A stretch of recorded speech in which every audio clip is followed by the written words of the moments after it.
जय भील प्रदेश। आज वर्तमान गुजरात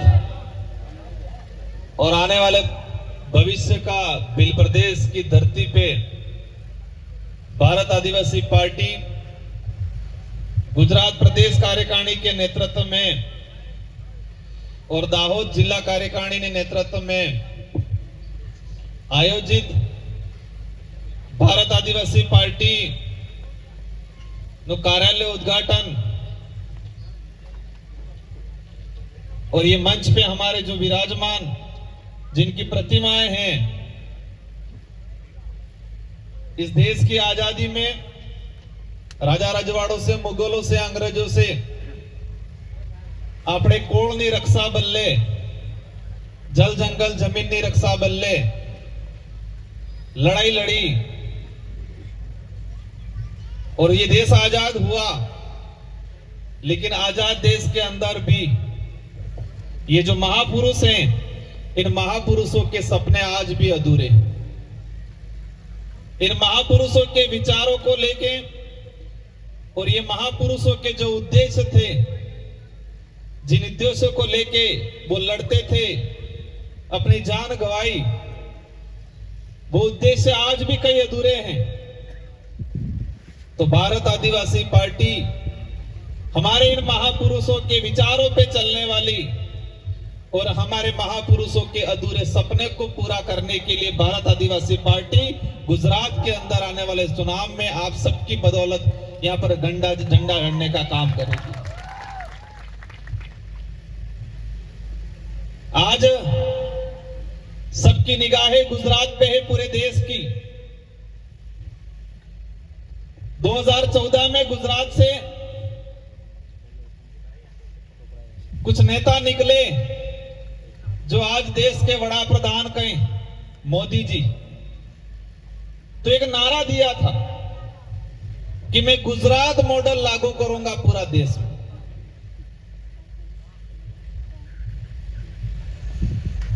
देश की जनता को जुमले फेंक फेंक के, बड़ी बड़ी बातें करके देश को भी लगा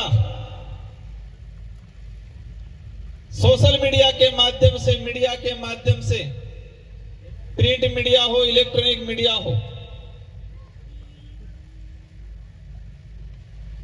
देश की जनता को भी लगा हम भी राजस्थान में अपने, मेरे पूर्व वक्ताओं ने कहा कई जुमले थे, लेकिन एक बड़ा जुमला था 15-15 लाख वाला।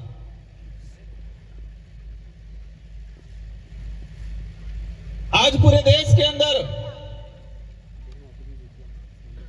देश की जनता और विशेषकर आदिवासी समुदाय, दलित, पिछड़ा, शोषित, जो गरीब वर्ग है, आज अपने कई परिवार ऐसे हैं जो 2 वक्त की रोटी के लिए तरसते हैं और कहते हैं कि दुनिया में डंका बजेगा। भारत देश के नागरिक हैं हम, हमें गर्व है हमारे देश पे, क्योंकि इस देश को आजाद कराने में हमारे पुरखों ने जान पसीना, खून पसीना बहाया, अपनी जान गंवाई। लेकिन आज देश को जिस तरह से खोखला किया जा रहा है, देश की स्थिति धरातल पे कुछ और है और मीडिया और सोशल मीडिया पे अलग दिखाई जाती है।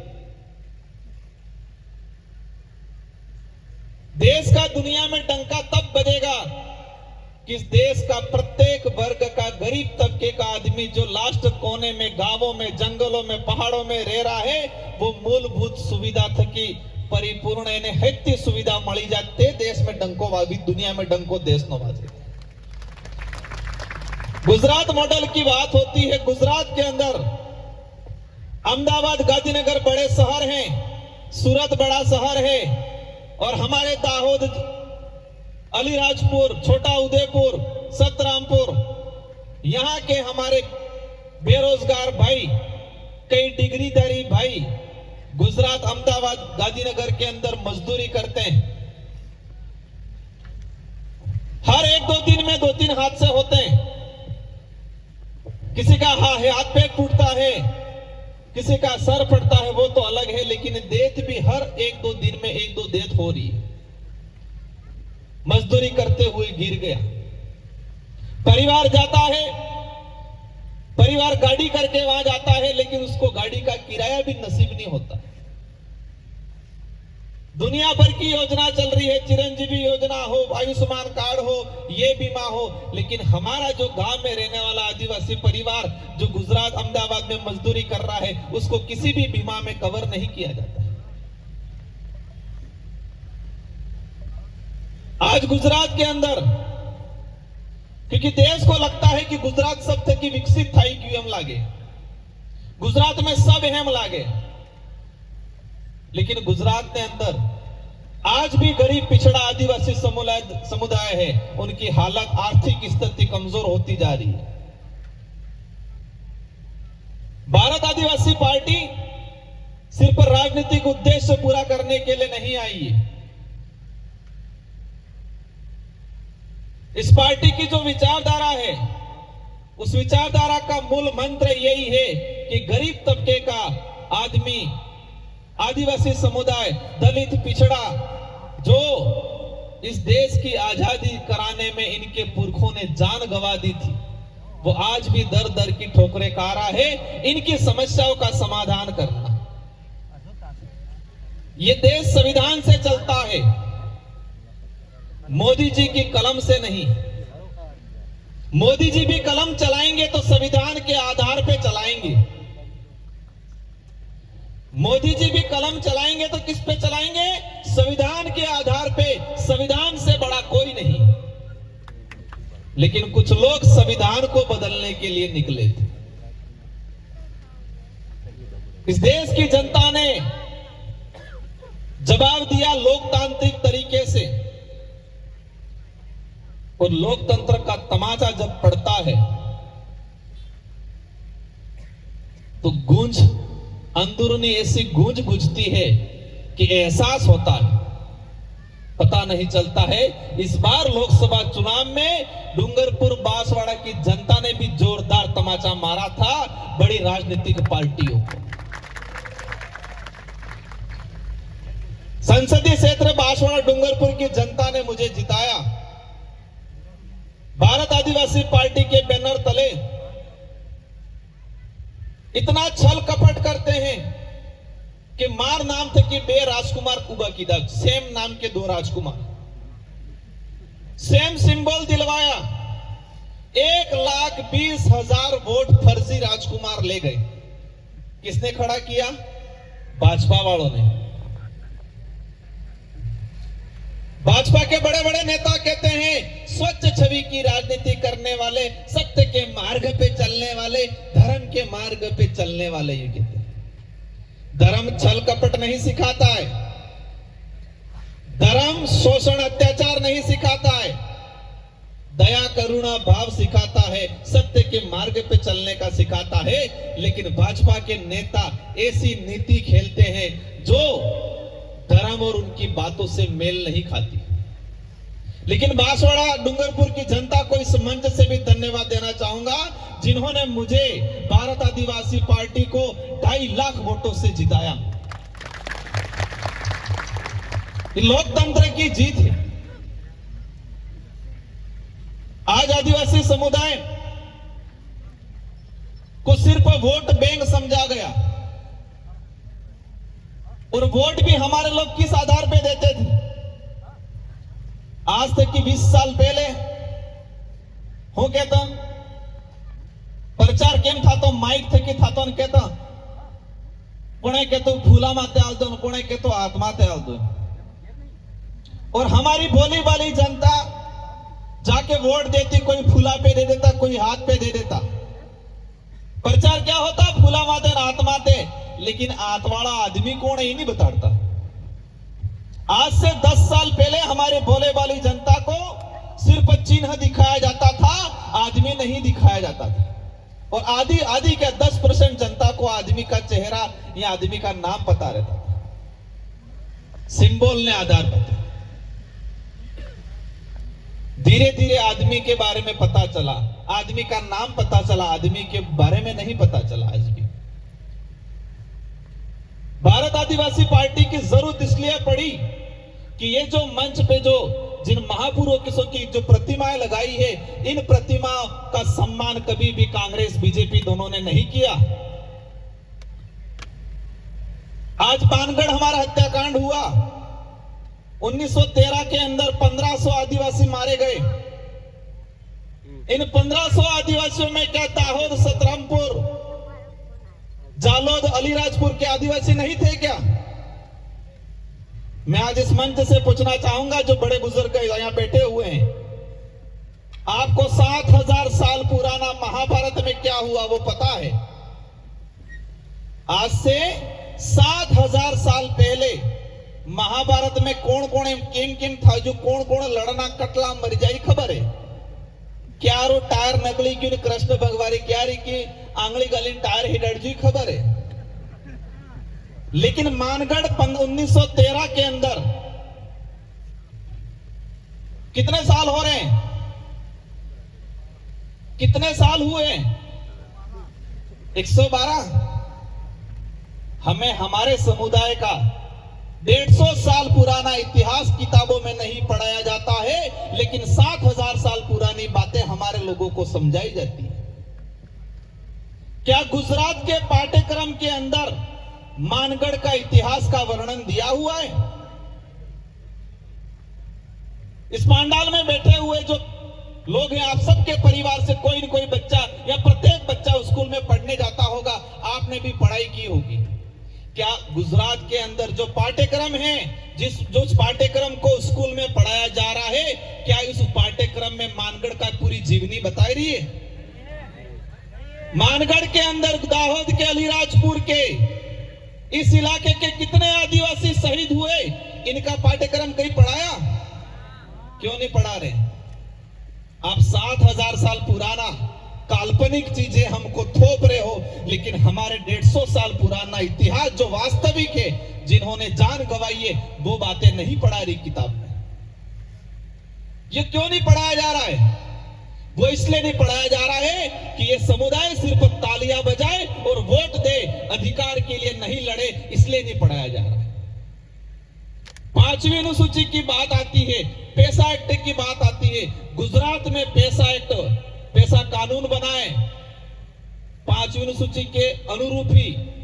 हालांकि 5वीं अनुसूची का सारा जो परिभाषा है उस अनुरूप नहीं बनाए, लेकिन कुछ % बनाए। क्या गुजरात में 5वीं अनुसूची की बात हुई? शेड्यूल 5 ये कहता है कि जिस जमीन पे आदिवासी समुदाय, शेड्यूल 5 इलाका जो 1 इंच भी जमीन सरकार भी नहीं ले सकती है। कोई व्यक्ति तो ठीक है, सरकार को भी लेना है तो उनकी सहमति लेनी पड़ेगी। लेकिन अब ये कॉरिडोर निकल रहा है, ये आपका स्टैचू बना, आपका ये एयरपोर्ट बन रहा है। हम भी चाहते हैं विकास होना चाहिए, लेकिन जो आदिवासी आजादी से पहले जिस जमीन पे बैठा है, उसको आप क्या कह रहे हो? आज अतिक्रमण करके बैठा है, उसको मुआवजा नहीं दे रहे हैं। और मुआवजा अगर दे भी रहे हैं, जो खातेदारी है, क्या दे रहे हैं? DLC rate. और डीएलसी रेट ग्रामीण इलाके में कितनी है? किसी भाई की 2 बीघा जमीन अगर जा रही है, हाईवे के पास में मुआवजा मिल रहा है 4 लाख 5 लाख। क्या 4-5 लाख में दूसरी जगह 2 बीघा जमीन मिल रही है?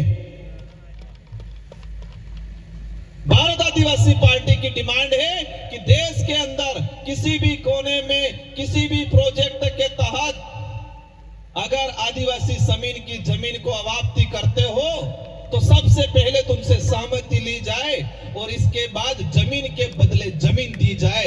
ये मांग रखती है भारत आदिवासी पार्टी। आज आरक्षण का मामला है, निजीकरण हो रहा है। आरक्षण की कहानी समझने जाएंगे। आरक्षण किसी पार्टी ने नहीं दिया, आरक्षण हमारे पुरखों के त्याग बलिदान की वजह से मिला है। ये जयपाल सिंह मुंडा, ये बाबा साहब, अगर ये लोग संविधान निर्माण के वक्त नहीं होते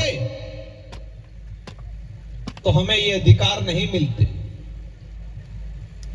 और हमारे पुरखे अंग्रेजों से नहीं लड़े होते तो शेड्यूल 5 भी लागू नहीं होता। हो कहीं हमें आज उनको आज बातें करते हैं।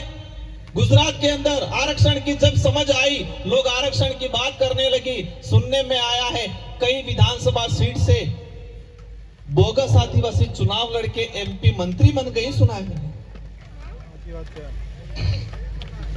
आरक्षण की बात आती है, फर्जी सर्टिफिकेट लगा के नौकरी लग गए, और जो वास्तविक मूल मालिक है उनको आज तक हक नहीं मिल रहा है। आरक्षण को अपन समझने लग गए और मोदी जी निजीकरण की ओर चलने लग गए। हुआ कि नहीं हुआ? अभी आपका कहीं हॉस्पिटल दिया निजीकरण में, कि धरना चल रहा था अपने बियारा के अंदर। निजीकरण के अंदर मैंने खुद ने पार्लियामेंट में कहा है कि देश के अंदर धीरे धीरे जितनी सरकारी नौकरियां नहीं है, इतने निजीकरण प्लेसमेंट एजेंसी के तहत कार्मिकों को लगाया जा रहा है। उसके अंदर आरक्षण होना चाहिए। ये बात भारत आदिवासी पार्टी कर रही है। अगर निजीकरण भी कर रहे हो, प्राइवेट कंपनी में के अंदर भी 100 कर्मचारी लग रहे हैं, उसके अंदर भी रिजर्वेशन पॉलिसी बननी चाहिए। ये भारत आदिवासी पार्टी मांग रखती है। क्या ये बात तो राष्ट्रीय पार्टी वाले बोल रहे हैं? ईद कहीं धर्म निरक्षा कर दिया पड़े हम कहीं स्वर्गम जंगा स्वर्गम पट्टो आलम कहीं धरती माते हैं ये तो पट्टो नहीं आलता है, स्वर्गन पट्टो आल बिली भाषा समझ में आवेंगे पक्को तो अवश्य बिल प्रदेश बनेगा, चिंता करो नहीं। ये कलाकार जो थे, हमारे जो गायककार थे, तीनों भाइयों को मैं धन्यवाद देना चाहूंगा, और हमारी शायद छोटी बहन भी कहीं आई है, उनको भी धन्यवाद देना चाहूंगा। ये जब आप गा रहे थे मैं तब महसूस कर रहा था, अंग्रेजी शासन काल के दौरान अंग्रेजों को हमारे पुरखों ने गीतों के माध्यम से चेताया, भजनों के माध्यम से, भक्ति के माध्यम से उनको चेताया। अंग्रेजों को समझ में नहीं आया तो अंग्रेज क्या करने लग गए कि ये लोग नाच रहे हैं कि विरोध कर रहे हैं। लेकिन हमारी संस्कृति है, आणि संस्कृति में गीतन माध्यम से कि धमधमावे के वो गीत सड़े और के वो घुमरो माड़ी ने के वो प्लकई के वार पड़े दाड़े माते से आदमी हेड़ी। तो वही चीज मानगढ़ में भी, क्योंकि किताब में क्या पढ़ाया जा रहा है, मानगढ़ के अंदर गोविंद गुरु महाराज के नेतृत्व में भक्ति आंदोलन हो रहा था। भक्ति आंदोलन हो रहा था तो नरगन काहे जोड़ बजाड़ो तक कि अंग्रेजन दिक्कत थोड़ी था देती, वो बिलराज की मांग कर रहे थे। और ये बात अब हम सबको मानना पड़ेगा कि गोविंद गुरु महाराज को जब मानगढ़ से गिरफ्तार करके गुजरात में अपने ये कौन सी कोर्ट में पेश किया, अंग्रेजी शासन व्यवस्था में भी कोर्ट चलता था, तो जो सिपाही गोविंद गुरु महाराज को कोर्ट में पेश करने के लिए लेके गए, तो उन सिपाही जज ने पूछा क्या जुल्म किया है उसने। उन सिपाहियों ने कहा ये राज विरोधी काम कर रहा है। तो क्या राज विरोधी काम कर रहा है? तो अलग बिलराज की मांग कर रहा है। ये उस समय जजमेंट में लिखा हुआ है। उस गोविंद गुरु महाराज को जब जज के सामने पेश किया तो उस समय सिपाही ने कहा है, और जो जजमेंट उस समय जो कोर्ट उस जज ने जो आदेश निकाला था, उनको जेल किया कि ये बिलराज की मांग कर रहा है इसलिए इसको जेल भेजा जाए, ये लिखा हुआ। 1500 आदिवासी मर गए, देश आजाद हुआ। आजाद होने के बाद इन बिलों को 3 राज्यों में बांट दिया, गुजरात में बांट दिया, मध्य प्रदेश में बांट दिया और महाराष्ट्र में बांट दिया, राजस्थान में बांट दिया, 4 राज्यों में बांट दिया। और आज जब बिल प्रदेश की बात करते हैं, ये अपनी मांग नहीं है, राजकुमार अकेले की मांग नहीं है, भारत आदिवासी पार्टी के अकेले की मांग नहीं है, न कांति भाई या न हमारे विधायक अकेले की मांग है। ये तो गोविंद गुरु महाराज का सपना था, ये तो हमारे पुरखों का सपना था। इस सपने को पूरा करना चाह रहे, और जो बिल प्रदेश का विरोध करता है, समझ लो वो आदिवासी कोण का विरोधी है, समझ लो वो गोविंद गुरु महाराज का विरोधी है। मानगढ़ में जाइने कहीं आदिवासियों को वोट चाहिए तो मानगढ़ कार्यक्रम करो पड़े हम कहीं नेता नेता जैग नहीं जाए, मोदी जी जाए, राहुल जी जाए, जैग नहीं जाए। तो मानगढ़ का इतिहास को आप पाठ्यक्रम में पढ़ाए। हमारे 5वीं 6वीं में पढ़ने वाला बच्चा गुजरात के अंदर जो जा रहा है उसको मानगढ़ का पूरा इतिहास पढ़ाओ पहले, सबसे पहले पाठ्यक्रम में। साथियों, समय काफी हो रहा है, हमारे 1-2 वक्ता और भी हैं, आपको सुनना है, लेकिन ये बात ठान लेना, जब हमने राजस्थान में शुरुआत किया था लोग कहते थे क्या होगा क्या होगा, परिवर्तन आया, कई उपलब्धियां है, मैं गिनना चाहूंगा तो आधा घंटा और लग जाएगा, लेकिन एक आपको एक सैंपल के तौर पे, क्योंकि कुछ लोग कहते हैं कि क्षेत्र पार्टी नानी पार्टी वाला हो करे। विश्व आदिवासी दिवस 1994 में ये उन्होंने घोषित किया था संयुक्त राष्ट्र संघ। कार्य कीधो तो 1994 में मैं पैदा था जो तारे 2 साल नो सोतो, 2 साल नो 1.5 साल नो। 1994 में विश्व आदिवासी दिवस घोषित हुआ था, लेकिन इन सरकारों ने, भले कांग्रेस की हो बीजेपी की हो, विश्व आदिवासी दिवस घोषित था, लेकिन किसी भी पार्टी ने विश्व आदिवासी दिवस न मनाया, न ही राजकीय या स्वैच्छिक अवकाश किया। 84 और सागवाड़ा की जनता ने 2018 में 2 विधायक बनाए, एक मेरे को और एक हमारे सीनियर साथी थे राम प्रसाद जी, दोनों को विधायक बनाए। और हमने मांग रखी कि विश्व आदिवासी दिवस का राजकीय अवकाश होना चाहिए। गहलोत जी मुख्यमंत्री थे, हमने मजबूती से मांग रखी और पूरे देश के अंदर सबसे पहले विश्व आदिवासी दिवस का राजकीय अवकाश घोषित हुआ, वो राजस्थान में हुआ। ये उपलब्धियां है। 1994 में जो विश्व आदिवासी दिवस ये उन्होंने संयुक्त राष्ट्र संघ ने जो घोषणा की थी, जब 1995 के अंदर से भारत के अंदर मनाना चाहिए था इन पार्टियों वालों को। हर जयंती मनाते हैं, मनाते कि नहीं मनाते? हर समाज हर धर्म का त्योहार मनाते हैं, लेकिन आदिवासियों का विश्व आदिवासी दिवस इन पार्टी वालों ने क्यों नहीं मनाया? इसी विचारधारा की बदौलत राजस्थान में 2 विधायक गए और सबसे पहले राजस्थान में राजकीय अवकाश घोषित हुआ। गुजरात में है कि नहीं है? कब हुआ पता है आपको? 2021 में शायद। ये राजस्थान में होने के बाद या गुजरात वाला खबर पड़ी क्यों वारो वाजी जवानो है, पण एम रोकचे नहीं रोका गया, वारो वाजेगा ही थे। क्षेत्रीय पार्टियों की बदौलत देश के अंदर आजादी के बाद से आज तक देश के जो कानून बने हैं, अच्छे कानून, गरीब के लिए, पीड़ित के लिए, आदिवासी दलित के लिए हित में जितने जो कानून बने हैं वो क्षेत्रीय पार्टियों की बदौलत बने हैं। तमे कोगा केंद्रमकारी क्षेत्र पार्टी जी वाला सरकार थी। एक सबसे बड़ी योजना है, जब जनता इन नेताओं को भीड़ की जरूरत पड़ती है तो कौन सी योजना वाले को याद करते हैं? नरेगा वाले को। करते कि नहीं करते? सरपंचों को, सचिवों को कह देते हैं कि नरेगा की लेबर ले आओ, लेकिन नरेगा योजना भी क्षेत्रीय पार्टी वालों की बदौलत आई है 2005 में। कांग्रेस वाला कणिक दण कहीं हो, कहीं कांग्रेस ही आज नरेगा योजना में कहीं। यूपीए की सरकार थी, 18 से 20 पार्टियों ने मिलके यूपीए की सरकार बनाई थी।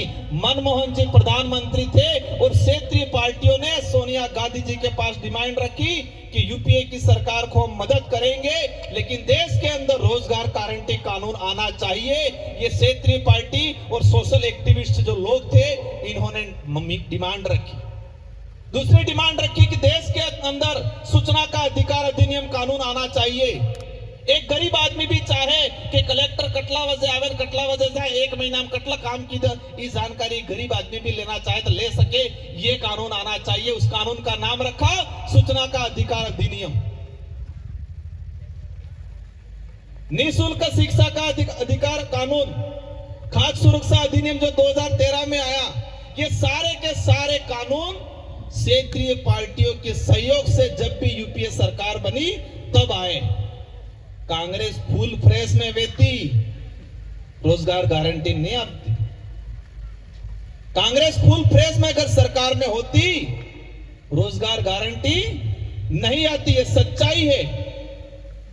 मोदी जी तो बंद कर दूंगी कह रहे थे, पर पता नहीं सलाहकारों ने सलाह दे दी कि आप देश में जब भ्रमण करने जाओगे तो सभा में नरेगा के ही लोग आएंगे,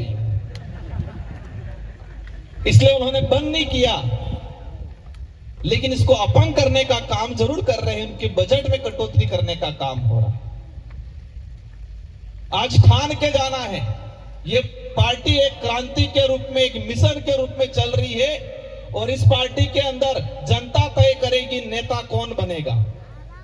मैं भी विधायक बना, 2 बार सांसद बना, मैंने तय नहीं किया कि मैं बनूंगा, क्षेत्र के कार्यकर्ताओं ने तय किया कि राजकुमार बनेगा।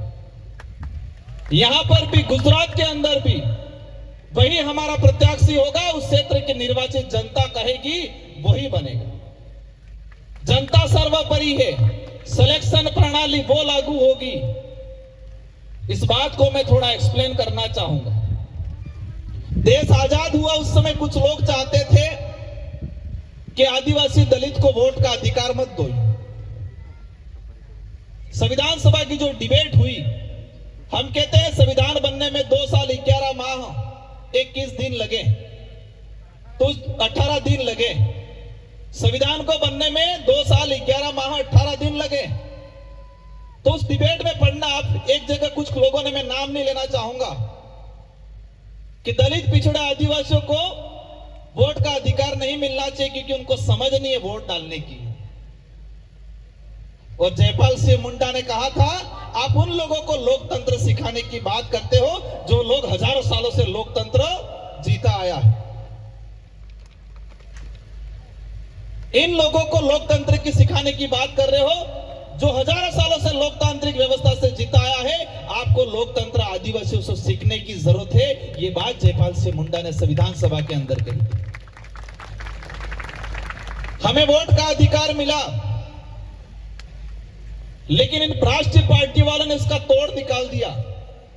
और तोड़ क्या निकाला? पार्टी हाईकमान और टिकट। इस बात को आप गौर से सुनना, क्योंकि आज तक आपके साथ अत्याचार, आपके साथ शोषण, आपके अधिकारों की बात इसलिए नहीं हो रही है क्योंकि हाईकमान, टिकट, ये 2 सबसे बड़ी बीमारी है। एक कहिए हाईकमान, बिजी टिकट। इन राष्ट्रीय पार्टी वालों ने विचार कर लिया कि हम कंट्रोल कैसे रखें अंग्रेजों की तरह, तो उन्होंने हाईकमान बनाया और हाईकमान बना के टिकट देने का प्रावधान किया। आपने देखा होगा, जो विधायक प्रत्याशी होता है वो टिकट के लिए गांधीनगर चक्कर काटता है, दिल्ली चक्कर काटता है सांसद वाला, और उसके दिमाग में रहता है मुझे टिकट चाहिए, टिकट चाहिए, टिकट चाहिए। और जनता भी यही सोचती है कि टिकट किने मळे, किने मळे, किने मळे टिकट, कौन लावे टिकट, कौन लावे टिकट। और टिकट मिलते ही आधे चमचे, हाँ हम तो जीत गए। लेकिन संविधान के अंदर, भारत का संविधान है, उसमें टिकट का कोई हवाला नहीं है। भारत के संविधान में वोट को ताकत दी है, न कि टिकट को ताकत दी है। टिकट तो पार्टी के संविधान में है, भारत के संविधान में वोट ताकतवर है, टिकट ताकतवर नहीं है। तो कागज है कोरो एक, ये पार्टी ने संविधान में। अब जिस विधायक, आपका विधायक, पार्टी वालों ने टिकट दिया, उसके दिमाग में क्या है? वो एहसानमंद किसका रहा? आपने पहला 2 चीजें हुई। पहला सिलेक्शन हुआ, उसका क्या हुआ? सिलेक्शन। सिलेक्शन किसने किया? टिकट देने का काम किसने किया? पार्टी हाईकमान ने, मतलब उसका सिलेक्शन। और आपको फिर दिया इलेक्शन करो, आपने फिर इलेक्शन किया, मतलब वोट डाला। तो पहला प्रोसेस क्या हुआ? सिलेक्शन। तो सिलेक्शन करने का पावर रहा हाईकमान के पास, टिकट उन्होंने दिया और फिर आपको कहा आप इलेक्शन करो। और इस लोकतंत्र को कमजोर करने का सबसे बड़ा षड्यंत्र उन्होंने रचा कि इलेक्शन पावर खत्म करो और सिलेक्शन पावर महत्वपूर्ण बनाओ। यह राष्ट्रीय पार्टी वालों ने काम किया। मैं उम्मीद करूं आपने मेरी बात को समझा होगा। इलेक्शन मतलब वोट के पावर को खत्म करने का काम करने किया और सिलेक्शन का पावर, टिकट देने का पावरफुल बनाया। अब जिस विधायक को आपने वोट देके जिताया, लेकिन वोट देने से पहले उसका सिलेक्शन हुआ, टिकट मिली, टिकट किसने दी? हाईकमान ने। अब किसके प्रति वफादार रहेगा वो? इलेक्शन के प्रति वफादार रहेगा कि सिलेक्शन के प्रति रहेगा? सिलेक्शन किसने किया? पार्टी हाईकमान ने। तो पहले विधायक बनने के बाद 5 साल तक आपका नेतृत्व नहीं करता है, वो पार्टी का नेतृत्व करता है। वो आपके प्रति उत्तरदायित्व नहीं रहता है, आपके प्रति वफादार नहीं रहता है, वो पार्टी के प्रति वफादार रहता है। पार्टी कहे कि उठ, उठेगा। पार्टी कहे कि बैठ, बैठेगा। पार्टी कहे कि लेट, तो लेट जाएगा। पार्टी कहे कि मुंह बंद रख, मुंह बंद रखेगा। हो रहा है कि नहीं हो रहा है? कभी पता करना, ये राष्ट्रीय पार्टी के जो विधायक हैं, राष्ट्रीय पार्टी के जो सांसद हैं, हो कहीं पार्टी गाइडलाइन ना के रही है, पार्टी हाईकमान से डायरेक्शन नहीं है, पार्टी वालों ने ना कहा है, पार्टी नाराज हो जाएगी, पार्टी के विपरीत हो जाएगा, कभी समाज के विपरीत हो जाएगा बोला, कभी समाज का नुकसान होगा बोला, कभी समाज नाराज हो जाएगा बोला, क्योंकि वो पार्टी के प्रति वफादार है, पार्टी के प्रति जवाबदेही है। लेकिन भारत आदिवासी पार्टी ऐसी सिलेक्शन प्रणाली दे रही है कि आपका विधायक, आपका सांसद जनता के प्रति जवाबदेही रहेगा, जनता के प्रति वफादार रहेगा। ये बहुत बड़ा काम है और ये काम राष्ट्रीय पार्टी वाले कभी नहीं करेंगे, क्योंकि वो आम गरीब जनता का भला नहीं चाहते, वो जनता के हाथ में पावर देना नहीं चाहते। इस पार्टी के अंदर जो अच्छा काम करेगा, जो डट के रहेगा, जो तूफान में भी खड़ा रहेगा, क्योंकि गुजरात में तो शुद्धिकरण की मोटी फैक्ट्री है, वॉशिंग मशीन, तो हमें ऐसा बंदा चाहिए जो वॉशिंग मशीन के अंदर भी फिट नहीं हो। गुजरात में भारत आदिवासी पार्टी से ऐसा जवान चाहिए जी वॉशिंग मशीन में भी फिट नहीं था, और पहला वॉशिंग मशीन में गालवान भी कोशिश करे तो वॉशिंग मशीन फाटी जाए वो इसलिए सिलेक्शन का पावर आपको मिलने वाला है।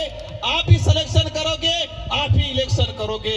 ई आदमी वॉशिंग मशीन में फिट नहीं था। ये शुरुआत है, आप सबकी पार्टी है, आपकी है, अपनी है। इस देश के गरीब दलित पिछड़ों की आवाज बनने का काम करेगी, हमारे इन महापुरुषों के दूर सपने का साकार करने का काम करेगी। आपके बच्चे स्कूल में पढ़ रहे हैं, आरक्षण नहीं मिल रहा है, इन आरक्षण की लड़ाई लड़ने का काम करेंगे। एक आखिरी बात बोल के मैं मेरी वाणी को यहां विराम देना चाहूंगा। जनगणना हो रही है, और जनगणना इसलिए हो रही है कि लोकसभा चुनाव के अंदर लोकतांत्रिक तमाचा मिला है, इसलिए हो रही है। और जनगणना के अंदर हमारी आइडेंटिटी को कायम करना है, हमारी संस्कृति, हमारी पहचान, हमारी पूजा पद्धति, हमारी धार्मिक पहचान को इस बार हमको कायम करना है। और आदिवासी समुदाय जब अपनी संस्कृति, अपनी पूजा पद्धति, अपनी धार्मिक व्यवस्था की बात करता है, कुछ लोग कहते हैं आदिवासी उस धर्म में हो गया, उस धर्म में हो गया। आदिवासी समुदाय का इतना बिखराव किया है, राज्यों में बांटा, धर्म में बांटा। आदिवासी समुदाय ईसाई भी बन गया, बौद्ध भी बनाए, मुस्लिम भी बन गए, कहीं हिंदू भी बन गए। जो धर्म ही नहीं आए थे उससे पहले आदिवासी समुदाय पूजा पद्धति करता आ रहा, जो आपने देखा है। सभी धर्मों का बाप कहा जाता है और हमको बांट दिया सब में। तो पूजा पद्धति और धार्मिक शुद्धिकरण का काम भी भारत आदिवासी पार्टी कर रही है, आप सबके साथ सहयोग से। और गुजरात के अंदर परिवर्तन आएगा। गुजरात के अंदर आप सभी के जो एक मजबूती से पिछले चुनाव में देखा, दिल्ली तक एक पार्टी आप जी 11 लाख वोट लेगी, तुम्हारे 27 सीटों में कटला वोट लेगी 11 लाख। चेतरभाई वसावा अपने 19 खान थे के नकल लाए, भले भी जाए चुनाव लड़ जाए। और हमने न्योता भी दिया है और इस मंच से भी दे रहे हैं कि आपको भारत आदिवासी पार्टी में आना चाहिए, और यहीं से हम आपको करेंगे, क्योंकि दिल्ली वालों नहीं जमेगा, क्योंकि सिलेक्शन नो पावर पेला फाय है, इलेक्शन नो पावर अमार फाय है। तो इलेक्शन मजबूत रहेगा, सिलेक्शन मजबूत नहीं रहेगा। इन्हीं शब्दों के साथ गुजरात कार्यकारिणी को, दाहोद जिला कार्यकारिणी को, समस्त भारत आदिवासी पार्टी के पदाधिकारी को, मेरी माताओं बहनों को, आप मजबूती से डट के रहना है, मजबूत ताकत बढ़ानी है और गुजरात के अंदर बड़ा परिवर्तन लाएंगे। इन्हीं शब्दों के साथ आप सबको धन्यवाद, आभार, जय जोहार, जय वीर प्रदेश, धन्यवाद, जय संविधान। खूब खूब धन्यवाद साहब श्री